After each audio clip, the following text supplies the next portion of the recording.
इस वीडियो में दोस्तों आप साफ तौर पे सुन सकते हैं कि साइप्रस के बारे में क्या कुछ कहा जब्बारी साहब ने, और इसी के बाद साइप्रस के एयरपोर्ट का वीडियो निकल के सामने आया है, जिस वीडियो में आप साफ तौर पे देख सकते हैं कि किस हिसाब से पैनिक फैला हुआ है और साइप्रस को तबाह कर रहा है इस समय ईरान, और उसका भी मंजर देखें।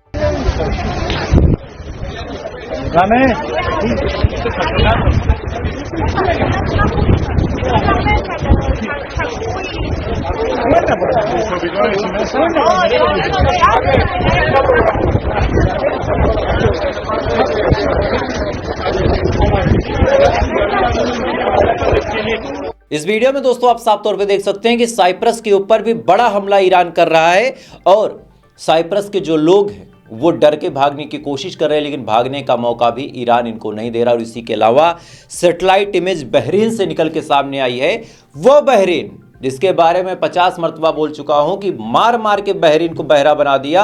वहां का सैटेलाइट इमेज देखिए कि पहले का क्या मंजर था और अब का क्या मंजर है। यानी बहरीन को भी बहरा कर दिया मार मार के, और साथ ही तेल अवीव को इतना मारा कि तेल अवीव का तेल निकल गया। तेल अवीव में आज फिर से हाइपरसोनिक मिसाइलों से बड़ा हमला करने का काम ईरान ने किया, और मैं चाहूंगा कि तेल अवीव की तबाही का मंजर भी आप अपनी स्क्रीन पे देखें। אתם רואים את העשן שם מעל נמל חיפה? משהו בוער שם. בואי, טילי פרסוני! אלוהים! מה קורה שם? כל המפרץ פיצוץ אחד גדול! תסגרי את החלון מהר! इस वीडियो में दोस्तों आप साफ तौर पे देख सकते हैं कि तेल अवीव किस हिसाब से हिट हो रहा है, तेल अवीव किस हिसाब से तबाह हो चुका है, और किस हिसाब से तेल अवीव के अंदर मातम पसरा हुआ। और ऐसा नहीं है कि जो लोग इंडिया में बैठ के कह रहे हैं कि भाई पूरी दुनिया युद्ध झेल रही है और हम बैठ के होली मना रहे, बाबू थोड़ा सा रुक जाओ। उसकी आंच यहां तक आने वाली है, चूंकि आज डोनाल्ड ट्रंप ने साफ तौर पे कहा कि जिस हिसाब से ईरान हमले कर रहा है और जिस हिसाब से स्टेट ऑफ हार्मोज पे ईरान ने कब्जा कर लिया है, अब तेल के दाम बढ़ेंगे। If we have a little high oil prices for a little while, but as soon as this ends, those prices are going to drop, I believe, lower than even before. यानी मतलब बड़ा साफ है कि अगर आपको 100 रुपए का पेट्रोल बड़ा महंगा लग रहा था, 94-95 रुपए का डीजल बड़ा महंगा लग रहा था, तो आप थोड़ा सा नादान थे।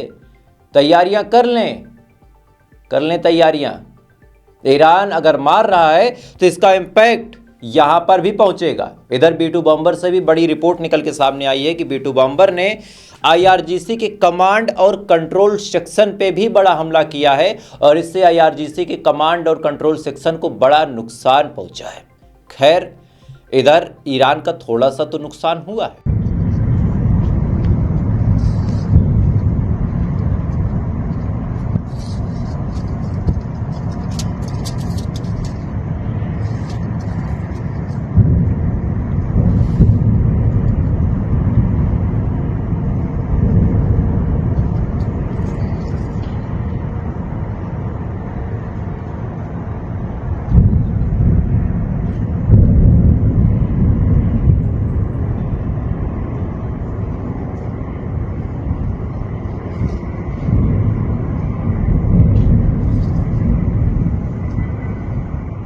लेकिन इसके अलावा दोस्तों एक बहुत बड़ी अपडेट ये निकल के सामने आ रही है कि कतर और दुबई का बड़ा बयान आया है कि हमारे जितने इंटरसेप्टर थे और हमारा जो डिफेंस सिस्टम था जिसके दम पे अब तक हम ईरान से थोड़ा बहुत बचे हुए थे, हमारा वो डिफेंस सिस्टम तबाह हो गया है। हमारे डिफेंस सिस्टम की मिसाइलें ख़त्म होने वाली हैं और बहुत जल्द हमें मिसाइलें नहीं मिली तो हम ये जंग हार जाएंगे या फिर हमें खुद जाके हमला करना पड़ेगा। अब ऐसे हाल में अमेरिका की कहानी आप समझिए। अमेरिका के बारे में मैंने आपको रात में ही बता दिया था कि अमेरिका बहुत बुरी तरीके से इस वजह से फंस गया है चूँकि डिफेंस सिस्टम उसके पास लिमिटेड है। यूक्रेन से हटाए तो रशिया रेल दे, इजराइल से हटाए तो ईरान मार दे, बहरीन में लगाए तो कतर रेल आ जाए, कतर में लगाए तो दुबई रेल आ जाए और अगर सारा उठा के मिडिल ईस्ट में डिप्लॉय कर दे तो फिर ताइवान चला जाएगा। ऐसे हाल में आज ट्रंप पगला गया है कि कहाँ पे अपना डिफेंस सिस्टम लगाएं। और ऐसे हाल में कहानी ये है कि जो अमेरिका के अपने लोग हैं वो भी ट्रंप से नाराज है और नाराज होकर वो बार बार एक ही बात बोल रहे हैं कि आपको कौन सी जरूरत आन पड़ी थी कि आपने उड़ता तीर ईरान के साथ जंग में लड़के पकड़ लिया। बहरहाल सिचुएशन डे बाय डे खराब होती चली जा रही है। जैसे जैसे अपडेट आ रही हर 2 घंटे पे मैं आपको अपडेट दे ही रहा हूँ। बाकी आप लोगों से भी रिक्वेस्ट है कि अगर आपको मेरी वीडियो पसंद आती हो तो सब्सक्राइब जरूर कर ले। बाकी थोड़ी देर बाद आपसे फिर मुलाकात होगी ऐसी किसी खबर के साथ। तब तक आप अच्छे रहे, खुश रहे, अपना ख्याल रखें, अपने देश का ख्याल रखें। जय हिंद, ऊपर वाला आपकी हिफाजत करे।